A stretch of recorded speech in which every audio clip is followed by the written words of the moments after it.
90 రోజుల కోర్సు పూర్తి చేస్తే చాలు 100% ప్లేస్మెంట్ సపోర్ట్ తో సాఫ్ట్వేర్ జాబ్ మీ సొంతం. వెంటనే కోడ్ జ్ఞాన్ డెస్టినేషన్ ని సంప్రదించండి.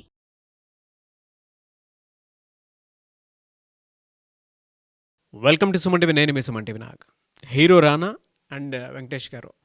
సో దీనికి సంబంధించినటువంటి ఒక్కొక్క న్యూస్ నడుస్తుంది. డెకాన్ కిచెన్ ఈ న్యూస్ ఏంటి, దీనికి సంబంధించినటువంటి పూర్తి స్టోరీ ఏంటి? కొంతమంది అయితే ఈ న్యూస్కి సంబంధించినటువంటి వాటిల్లో దగ్గుబాటి ఫ్యామిలీలో వెంకటేష్ గారు కానివ్వండి, రానా గారు కానివ్వండి అరెస్ట్ అయ్యే అవకాశం ఉంది అని చెప్పేసి అంటూ ఉన్నారు. వీటిల్లో నిజం ఎంత అంటే డెకాన్ కిచెన్ స్టోరీ ఏంటి అనేది ఈరోజు మనతో పాటు హైకోర్టు అడ్వకేట్ రవీంద్రనాథ్ గారు ఉన్నారు. ఇది వారి మాట్లాడి తెలుసుకుందాం.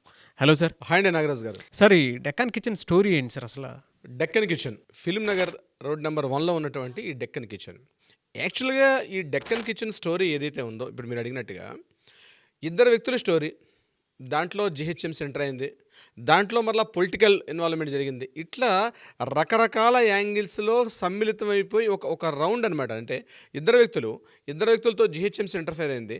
దాంతోపాటు పొలిటికల్ ఇన్వాల్వ్మెంటు, పార్టీలు, నేషనల్ అంటే లోకల్ పార్టీ దగ్గర నుంచి సెంట్రల్ బీజేపీ వరకు రకరకాల హస్తాలు ఇందులో ఇన్వాల్వ్మెంట్ అయినట్టుగా తెలుస్తుంది. అంటే ఈ కేసుకి వాడికి డైరెక్ట్గా సంబంధం లేకపోయినప్పటికీ కూడా బట్ ఇన్వాల్వ్మెంట్ అవ్వడం మాత్రం అందరికీ లింక్స్ అయితే ఉన్నట్టుగా మాత్రం మనకు తెలిసిన కథనాల ప్రకారం అయితే తెలుస్తుంది నాగరాజు గారు. ముఖ్యంగా రోడ్ నెంబర్ 1 ఫిల్మ్ నగర్లో ఉన్నటువంటి, అంటే నేను కొంత డీటెయిల్గా వివరించే ప్రయత్నం చేస్తాను అసలు వాట్ ఈజ్ డెక్కన్ కిచెన్ అని చెప్పి. యాక్చువల్గా రోడ్ నెంబర్ 1లో ఒక 2000 గజాల స్థలం ఉంది. అది మన ప్రొడ్యూసర్ దగ్గుపాటి సురేష్ బాబు గారిది, అదేవిధంగా మన దగ్గుపాటి వెంకటేష్ గారిది, హీరో వెంకటేష్ గారిది, వీళ్ళిద్దరిది 2000 గజాల స్థలం ఉంది. ఈ 2000 గజాల స్థలాన్ని ఒక వ్యక్తికి లీజుకి ఇచ్చారు. అతని పేరు నందకుమార్. ఈ నందకుమార్ అనే వ్యక్తికి వెంకటేష్ గారికి లీజ్ అనేది ఎప్పటి నుంచో జరిగింది. అయితే నందకుమార్ గారు ఏం చేశారంటే లీజ్ తీసుకొని ఇది 2 పార్ట్స్గా చేశారు. ఒకటి సురేష్ బాబు గారితో ఒక లీజ్ ఉంది, at the same time Venkatesh గారితో ఒక లీజ్ అగ్రిమెంట్. సురేష్ బాబు గారితో ఉన్నటువంటి స్థలంలో ఏంటంటే W3 హాస్పిటాలిటీ అనే పేరుతో ఒక లీజ్ అగ్రిమెంట్ నడుస్తుంది. అదేవిధంగా వెంకటేష్ గారితో ఫిల్మీ డివిజన్ అని చెప్పి ఆయన మరొక రకమైన ఒక యాక్టివిటీ స్టార్ట్ చేశారు. ఈ రెండిట్లో ఉంటుండగా లీజ్ ఇన్ టైంలోనే నేను ఆ ల్యాండ్ పర్చేజ్ చేస్తానని చెప్పి నందకుమార్ గారు అప్రోచ్ అయినట్టుగా, దానికి సంబంధించి ఇన్ టైంలో పేమెంట్ షెడ్యూల్ కంప్లీట్గా కాని పక్షంలో నందకుమార్ గారు కాకుండా ఈయన ఏం చేశారంటే సురేష్ బాబు గారు ఈ ప్రాపర్టీని ప్రమోద్ కుమార్ అని చెప్పి మరొక పర్సన్కి ప్రాపర్టీ అమ్మడం జరిగింది. ఈ విషయాన్ని అంటే లీజ్ అగ్రిమెంట్ ఉండగా ఆ లీజ్ అగ్రిమెంట్ని కంటిన్యూషన్ కాలేదు, ఆ లీజ్ అగ్రిమెంట్ క్యాన్సిల్ చేస్తున్నాను చెప్తూ ఇన్ఫార్మ్ చేసి ఈ ప్రాపర్టీని ప్రమోద్ కుమార్ అన్నటువంటి మరొక వెర్సన్కి అమ్మడం జరిగింది. ఫిల్మీ జంక్షన్ అని వెంకటేష్ గారి ప్రాపర్టీ ఏది తీసుకున్నారో ఆ ఫిల్మీ జంక్షన్ పేరును మార్చి దానిలో డెక్కన్ కిచెన్ అని చెప్పి ఒక రెస్టారెంట్ నడపడం జరిగింది. ఇది యాక్చువల్గా డెక్కన్ కిచెన్ పేరు కన్నా ముందు ఫిల్మీ జంక్షన్, దీన్ని డెక్కన్ కిచెన్గా మార్చుకున్నారు. ఇదంతా కూడా కలిసే ఉంటుంది. 2000 గజాల స్థలం కూడా 2 పార్ట్స్గా ఉంటుంది. ఇంకా మిగిలినటువంటి కొంత స్థలం మిగిలితే ఆ స్థలంలో కంప్లీట్గా ఒక ఐస్ క్రీమ్ పార్లర్ పెట్టుకోవడం జరిగింది. ఇది యాక్టివిటీ నందకుమార్ గారు నడిపిస్తున్నారు. ఇది యాక్చువల్గా ఒక స్టోరీ. ఇక పార్ట్ 2 స్టోరీకి వెళ్దాం. పార్ట్ 2 స్టోరీ ఏంటి? ఈ నందకుమార్ ఎవరు? ఈ నందకుమార్ గారికి దీనికి సంబంధం ఏంటి? ఈ నందకుమార్ అనే వ్యక్తి రకరకాలుగా, ముఖ్యంగా ఈ పొలిటికల్ ఇన్వాల్వ్మెంట్, ఆయన ఒక builder, at the same time ఒక కాంట్రాక్టర్ చేస్తూ ఆయన రకరకాల పొలిటికల్ యాక్టివిటీస్లో ఉన్నాడు. ఈ నందకుమార్ గారి విషయానికి మనం తెలుసుకోవాలనుకుంటే ఒక 2 years బ్యాక్ వెళ్ళాలి. నందకుమార్ గారు ఏం చేశారంటే టీఆర్ఎస్ ఎమ్మెల్యేల కొనుగోలు వ్యవహారం అంటే మొయినాబాద్ ఫామ్ హౌస్లో ఈయనతో పాటు చంద్రశేఖర భారతి అని ఒక పర్సన్, సింహయాజు అనే పర్సన్, వీళ్ళు ముగ్గురు కూడా ఒక ఫామ్ హౌస్లో ముగ్గురు కూడా రెడ్ హ్యాండెడ్గా దొరికారు. ఎందుకు రెడ్ హ్యాండెడ్గా దొరికారంటే కొన్ని లావాదేవీలు టీఆర్ఎస్ ఎమ్మెల్యేలను కొనుగోలు చేస్తూ వీళ్ళని ఒక జాతీయ పార్టీ వీళ్ళని కొనుగోలు చేస్తే వీళ్ళకి భారీ మొత్తంలో నగదులు, స్థలాలు, కొన్ని రకరకాల గిఫ్ట్ అని ఇస్తామని చెప్పి ఎగ్జిస్టింగ్ ఉన్నటువంటి ఎవరైతే టీఆర్ఎస్ ఎమ్మెల్యేని కానీ కొనుగోలు చేస్తే ఒక జాతీయ పార్టీ ఈ యొక్క కొనుగోలు వ్యవహారం పూర్తిగా నడిపించినట్టు, నడిపిస్తే అందులో భారీ స్థాయిలో నగదు మొత్తం కావచ్చు, రకరకాల లాంఛనాలన్నీ పూర్తి చేస్తామని చెప్తూ ఒక ఆడియో టేప్ ఒక 4 ఎమ్మెల్యే రిలీజ్ చేస్తారు ఒక 2 years బ్యాక్.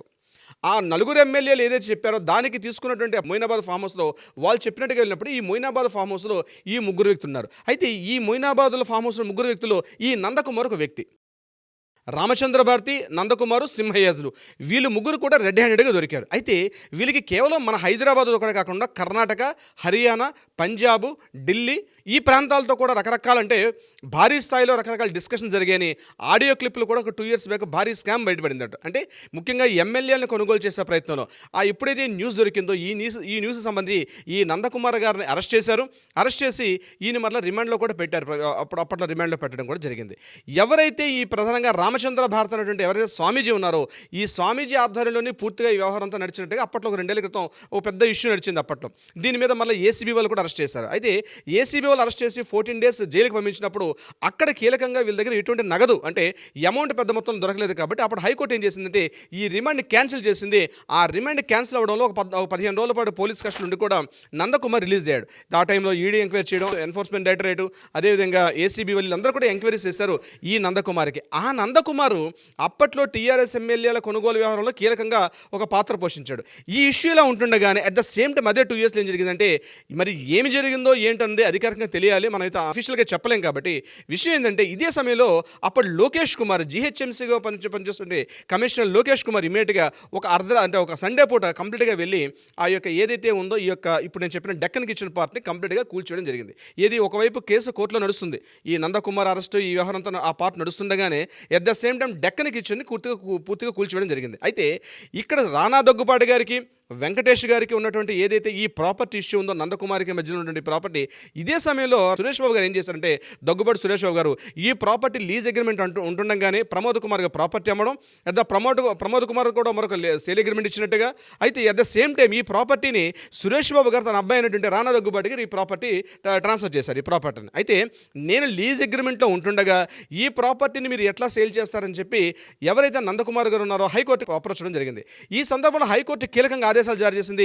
ఈ ప్రాపర్టీని స్టేటస్కో ఎటువంటి టచ్ చేయడానికి వీల్లేదు, తటస్థంగా ఉండమని చెప్పి ఈ ప్రాపర్టీని ఇచ్చినప్పటికీ కూడా మరి ఏం జరిగిందో రాజకీయ కోణం ఏం తెలియదు కానీ ఇమ్మీడియట్గా నందకుమార్ సంబంధించిన ఈ డెక్కన్ కిచెన్స్ మీద జీహెచ్ఎంసీ వాళ్ళు వచ్చి లోకేష్ కుమార్ అప్పుడు కమిషనర్గా ఉన్నప్పుడు లోకేష్ కుమార్ గారి ఆధ్వర్యంలో పూర్తిగా ఒక సండే హుటాహుటిని వచ్చి ఒక భయభ్రాంతులకు గురి చేసి పూర్తిగా ఆ డెక్కన్ కిచెన్ అప్పుడే కూల్చివేశారు. ఇది యాక్చువల్ జరిగిన ఇష్యూ, 2 ఇయర్స్ బ్యాక్ జరిగిన ఇష్యూ అనమాట. అంటే నవంబర్ ఆ సీజన్లో జరిగినటువంటి ఇష్యూ. దీని మీద మళ్ళీ నందకుమార్ గారు మళ్ళీ హైకోర్టు మన నాంపల్లి సిటీ సివిల్ కోర్టుకి వెళ్ళి దీంతో మాట్లాడడం జరిగింది. అంటే వాళ్ళు అప్రోచ్ అవ్వడం జరిగింది. దీని మీద ఇమీడియట్గా నాంపల్లి సిటీ సివిల్ కోర్టు మన కమిషనర్ జీహెచ్ఎంసీ కమిషనర్ గారు అనేటువంటి లోకేష్ కుమార్ గారిని పిలిచి అసలు సండే పూట సుప్రీంకోర్టు ఉత్తర్వులు ఉన్నప్పుడు మీరు ఎలా కూల్చివేస్తారు, అంటే సుప్రీంకోర్టు యొక్క ఆదేశాన్ని మీ బేఖాతరు చేస్తారా, ఆల్రెడీ హైకోర్టులో స్టేటస్కో ఉన్నప్పుడు కూడా మీరు ఎందుకు ఇటువంటి చర్యలు తీసుకున్నారు, అదేవిధంగా ఎటువంటి రాజకీయ మీరు పాల్పడ్డారని చెప్పి లోకేష్ కుమార్ గారిని గట్టిగా చివాట్లు పెట్టడం కూడా జరిగింది. ఈ సందర్భంగా లోకేష్ కుమార్ గారు అపాలజీ కూడా చెప్పారు కోర్టుకు సమక్షంలో. అంటే ఏదైతే ఈ డెక్కన్ కిచెన్ సంబంధించిన ఇష్యూ ఏదైతే ఉందో దీనిలో మేము కొంత అత్యుత్సాహం ప్రదర్శించామని చెప్తూ అప్పుడు ఆ సమయంలో లోకేష్ కుమార్ గారు కూడా ఆయన కోర్టులో కొంత ఆయన అపాలజీ చెప్పడం కూడా జరిగింది. ఇది యాక్చువల్గా జరిగిన ఇష్యూ. అయితే ఈ కేసు ఇలా ఉంటుండగా నందకుమార్ గారి మీద పూర్తిగా ఈ ఎమ్మెల్యేల కొనుగోలు ఆ కేసు ఒక నడుస్తుంది. అట్ ద సేమ్ టైం ఈ లీజ్ అగ్రిమెంట్ ఏదైతే ఉందో ఈ డెక్కన్ కిచెన్ సంబంధించి ఈ కేసు 2024 వరకు లీజ్ ఉన్నట్టుగా ఒక మీడియా సమావేశంలో మనకు నందకుమార్ గారు కూడా చెప్పడం జరిగింది. వాళ్ళ మిస్సెస్ చిత్రలేఖ వాళ్ళ అబ్బాయి కూడా ఈ విషయం చెప్పడం జరిగింది. అంటే హైకోర్టులో ఆల్రెడీ ఉత్తర్వులు ఉన్నప్పుడు కూడా జీహెచ్ఎంసీ పరిధిలో జీహెచ్ఎంసీ ట్యాక్స్ కట్టలేదని చెప్పి జీహెచ్ఎంసీ సరైనటువంటి అంటే రూల్స్ పాటించని చెప్పి మీరు ఏ రకంగా కూల్చివేస్తారని చెప్పి ఈయన నాంపల్లి కోర్టుకి వెళ్ళడం జరిగింది. ఇక్కడ జీహెచ్ఎంసీ రానా దగ్గుపాటి గారు నందకుమార్ గారు పైన ఉన్నటువంటి టీఆర్ఎస్ పార్టీ ఇది యాక్చువల్గా ఒక చతుర్ముఖంగా ఒక నలుగురు మధ్య నడుస్తుంటే ఒక పెద్ద హైడ్రామాగా నడిచింది. ఈ సందర్భంలో రీసెంట్గా నిన్న శనివారం నాడు ఈ కేసుకు సంబంధించి ఇది 2 ఇయర్స్ నుంచి కోర్టులో నడుస్తుంది నాంపల్లి కోర్టులో. దీని మీద నిన్న 17th మెట్రోపాలిటన్ కోర్టును ఏం చేశారంటే రానా దగ్గుపాటి గారు, అదేవిధంగా వెంకటేష్ గారు, అదేవిధంగా దగ్గుపాటి సురేష్ బాబు గారు, అలాగే అభిరామ్ గారు వీళ్ళ నలుగురు మీద 4 సెక్షన్స్ కేసు నమోదు చేస్తూ ఫిలిం నగర్ ఉన్నటువంటి పోలీస్ స్టేషన్కి ఇమీడియట్గా కోర్టు ఆర్డర్స్ జారీ చేయండి. ఎందుకంటే ఈ ఇష్యూస్ ఆల్రెడీ ఉంటుండగానే అంటే కోర్టు మీద హైకోర్టు ఉత్తర్వులు ఉన్నప్పుడు కూడా మీరు ఏ రకంగా ఈ యొక్క డెక్కన్ కిచెన్స్ని ఇలా కూల్చివేత చేస్తారో, ఆయన జరిగిందా జరగలేదు ఇవన్నీ కూడా కోర్టు యొక్క అజమాయిషీలు ఉన్నాయి. ఉన్నప్పటికీ కూడా మీరు అత్యుత్సాహంగా జీహెచ్ఎంసీ ఇన్వాల్వ్మెంట్ తీసుకొని ఎందుకు చేశారంటే ఆల్రెడీ దీని మీద ఇంతకుముందు ఇప్పుడు నేను చెప్పినట్టుగా లోకేష్ కుమార్ గారు మాట్లాడడం కూడా జరిగింది. అయినప్పటికీ కూడా అదే కేసుకు సంబంధించి మీరు ఏ రకంగా ఎందుకు మీరు ఇటువంటి ఈ కూల్చివేతలకు మీరు ఎందుకు పాల్పడ్డారని చెప్పి తీవ్రమైన పదజాలంతో మాట్లాడుతూ కోర్టు ఇమీడియట్గా ఏం చెప్పారంటే 4 సెక్షన్స్ పెట్టడం జరిగింది. అది 448, 452, 458 అండ్ 120B ఈ 4 సెక్షన్స్ మీద ఈ నలుగురి మీద ఫిలిం నగర్ పోలీస్ స్టేషన్కి ఈ ఉత్తర్వులు జారీ చేయడం జరిగింది. ఇది యాక్చువల్గా జరిగిన కేసు. దీని మీద ఫిలిం నగర్ పోలీసులు ఇమీడియట్గా ఎఫ్ఐఆర్ నమోదు చేశారు. అంటే ఆల్రెడీ ఉన్న కేసే, కొత్త కేసు ఏం కాదు, ఆల్రెడీ ఉన్న కేసు. అయితే ఇక్కడ నందకుమార్ గారు కరెక్టా, దగ్గుపాటి గారు కరెక్టా, వెంకటేష్ కరెక్టా అంటే కోర్టు పరిధిలో ఉంది కాబట్టి కోర్టు పూర్తిగా న్యాయం చేయాలి. బట్ ఆల్రెడీ స్టేటస్కో ఉత్తర్వులు ఉన్నప్పుడు కూడా ఎందుకు మధ్యంతర ఉత్తర్వులు ఉన్నప్పుడు కూడా ఈ బిల్డింగ్ ఎందుకు అంత అత్యుత్సాహంగా కూల్చివేయాల్సిన అవసరం వచ్చింది, దీంట్లో మీ పాత్ర ఏమిటి అనే విషయం మీద ఏదైతే నందకుమార్ గారు అప్రోచ్ చేయారో దాని మీద నిన్న 17th మెట్రోపాలిటన్ నిన్న ఈ యొక్క దీనికి సంబంధించిన ఎఫ్ఐఆర్ ఇవ్వడం జరిగింది.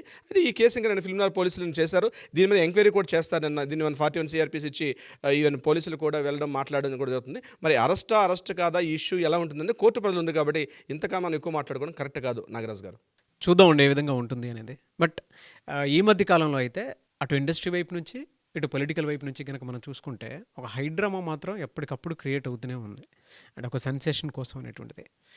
ఇది ఏ విధంగా టర్న్ తీసుకుంటుంది అనేది వేచి చూడాలి. Anyways thank you so much Ravindranath garu. Thank you so much Nagaraj గారు.